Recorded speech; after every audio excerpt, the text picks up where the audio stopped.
To God's grace, tuloy-tuloy po ang trabaho. Magandang hapon po sa akin na Facebook family.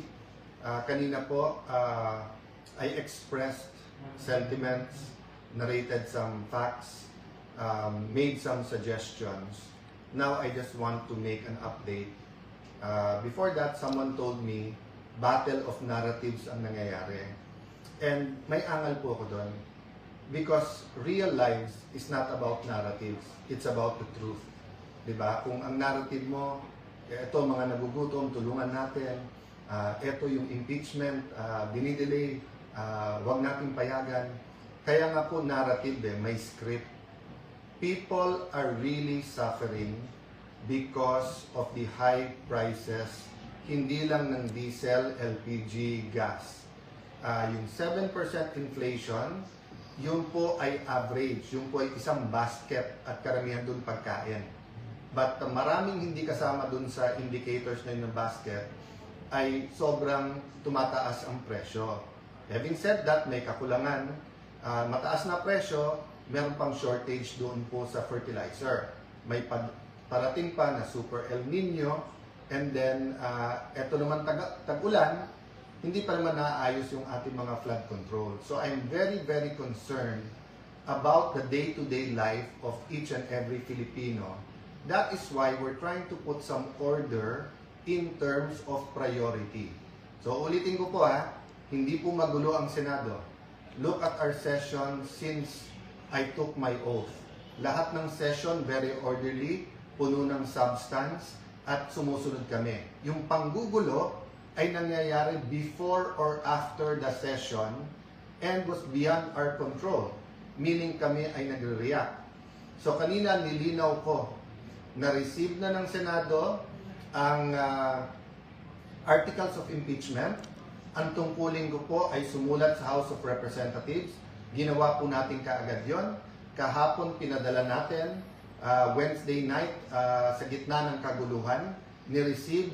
At I'd like to thank the Senate staff, Secretariat, na iwan sila napakadaming dokumento, papakita ko po sa inyo, pero inisa-isa nila yon na siguradong kumpleto. Bakit po?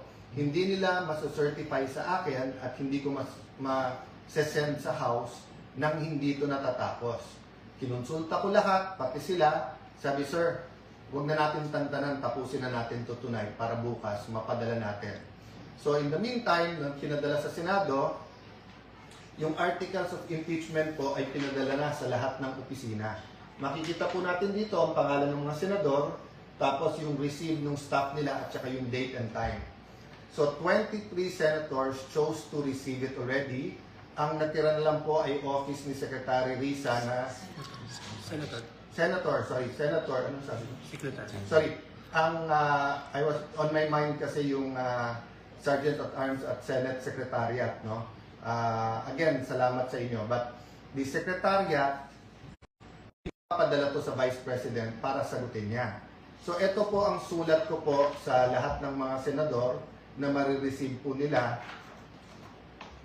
For the honorable members of the Senate, I write to inform you of the action taken by this office in connection with the impeachment against Vice President Sara Zimmerman Duterte, transmitted by the House of Representatives.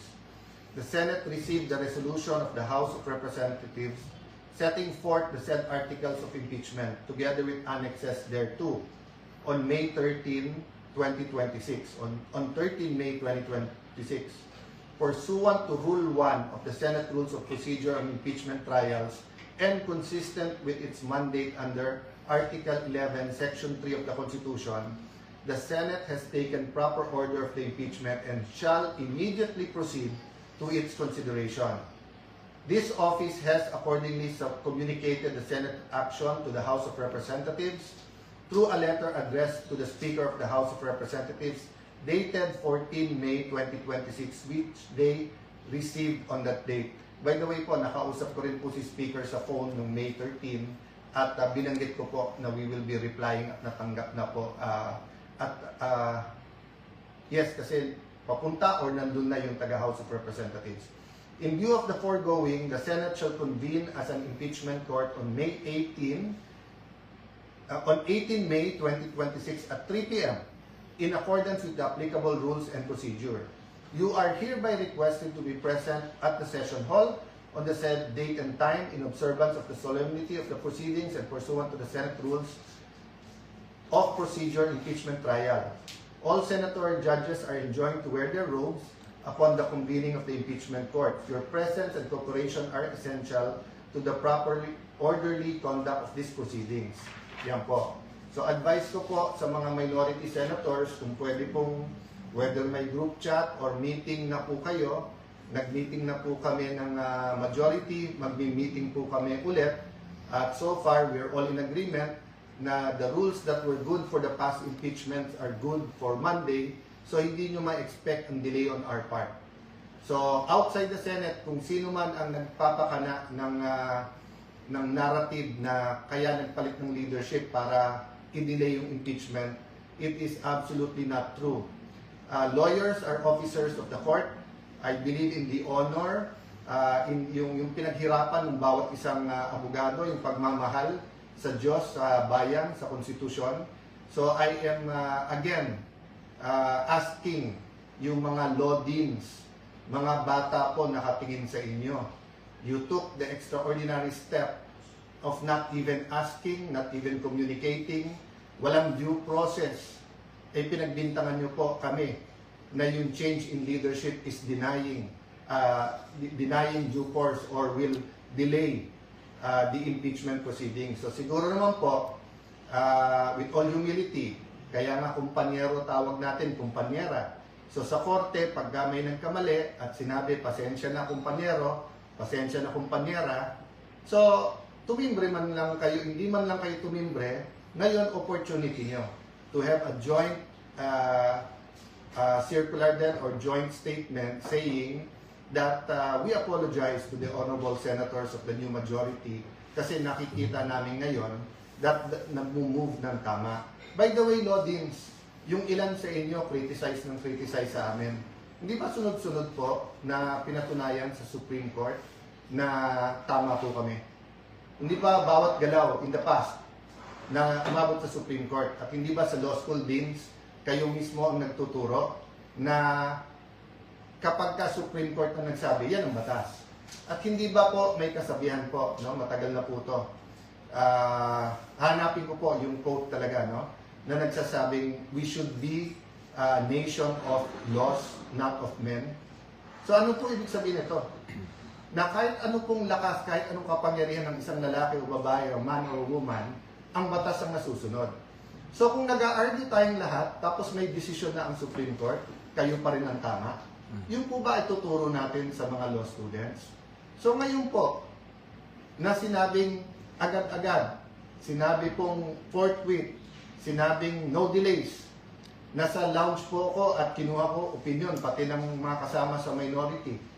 Sa Lunes po, hindi po yung majority ang magiging dahilan ng kahit anuman delay. Kailangan ko pong meeting, kailangan ko pong i-announce sa inyo na may acting Sergeant at Arms tayo. Bagamat ginawa lang ng Sergeant at Arms sa kanyang trabaho at prinotekta ng integridad ng Senado, ipasok ko lang po yun.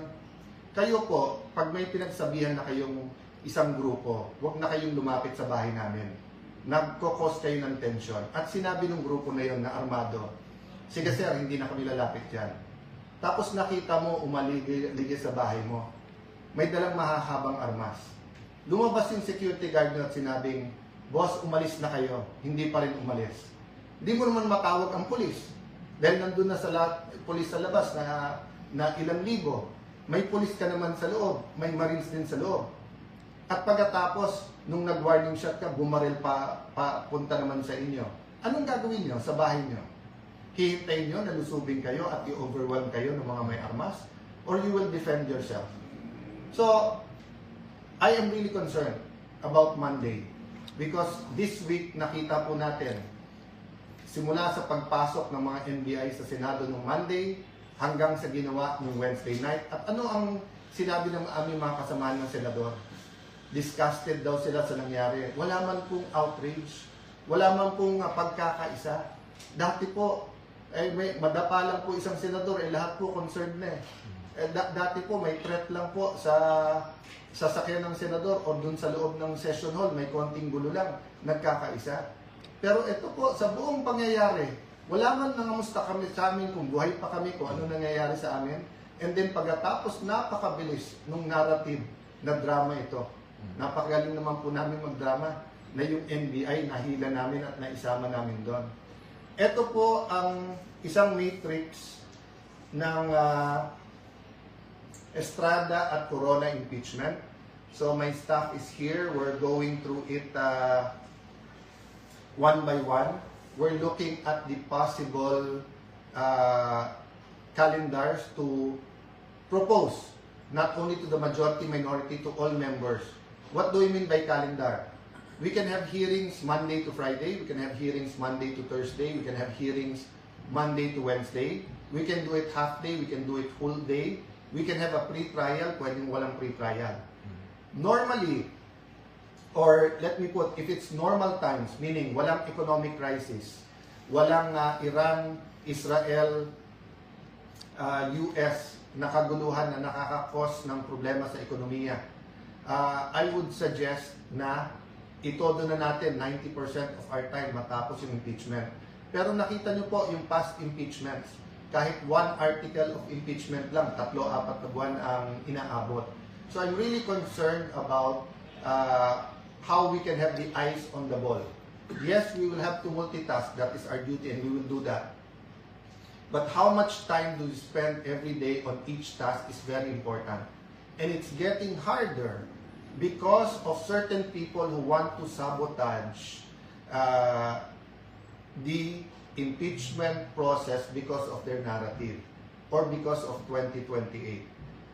Let's forget the future next year, 2028. Dito mumunta day by day yung kakainin ng ating mga kababayan, yung pamasahin ng ating kababayan, kung yung mga nawawalan ng trabaho sa ating mga kababayan. Dito muna tayo sa day-to-day. So kung gusto niyo ako tanggalin Monday, sige, trabaho muna tayo till Sunday. Gusto niyo akong tanggalin ng Tuesday, trabaho muna tayo till Monday. But stop these plots and stop lying to the President. No? Yung NBI, please, marinig nyo kami. Lahat ng may konsensya sa gobyerno, isuspend muna natin yung NBI Director. If you suspended the Sergeant at Arms, suspend also the NBI Director para parehong imbestigahan. Sabi ng Pangulo, independent investigation. If we do that, then baka may pag-asa po tayo, no? And prevent any other plots. As I talk, as we work, maraming nagmi-meeting para lalo po tayong guluhin. We may disagree with each other on many things. Religion, economics, politics, no? Culture. Napakaraming dahilan na tayo'y magkagulo. Napakaraming dahilan na hindi tayo magkaisa. But siguro naman, we can agree on a common direction, a common destination. So, dun sa nakikinig, who doesn't like the new majority or doesn't like me, where do you want the country to be? What's the direction? O dun naman po sa kamping-kampe, ano yung gusto nyo sa ating bansa? Hindi ba pareho? Hindi ba ang pinag-aawayan lang natin dalawa? How to get there and who will lead us? So, let's have a leadership that coalesce. Ba't hindi tayo magtulong-tulong? Then why don't we draw a roadmap paano tayo makakarating doon? Sa bawat problema po, may solusyon. But hindi po solusyon ang ubusin ng kalaban. You know, you cannot kill an idea. No, we have different ideas. So let's see which is the majority idea. Let's see if we can collaborate, cooperate. No? So, uli, matatanggap po yung sulat na to. Friday pa lang naman po. I don't think there's any problem. And I hope wala din maging problema sa Lunes. Sa ating mga kababayan, please pray for us. Kung sasabihin niya yung iba, I don't like you, well, sabi po sa Biblia, love your enemies, pray for your enemies. So, if we can pray for our loved ones and we can pray for our enemies, may hope po tayo. Pag-pray niyo po that our leaders will open lines, build bridges. Marami po ngayon gustong pasablugin po yung mga tulay para hindi mag-usap-usap. Marami po ngayon gustong i-cut yung linya. Alam kong wireless na ngayon, but imagine yung type na telepono, lahat may wire. Gustong putulin yon para walang pag-uusap, para sa sarili lang interest. Huwag po natin payagan yan. So magandang hapon po. I hope everyone has a peaceful weekend.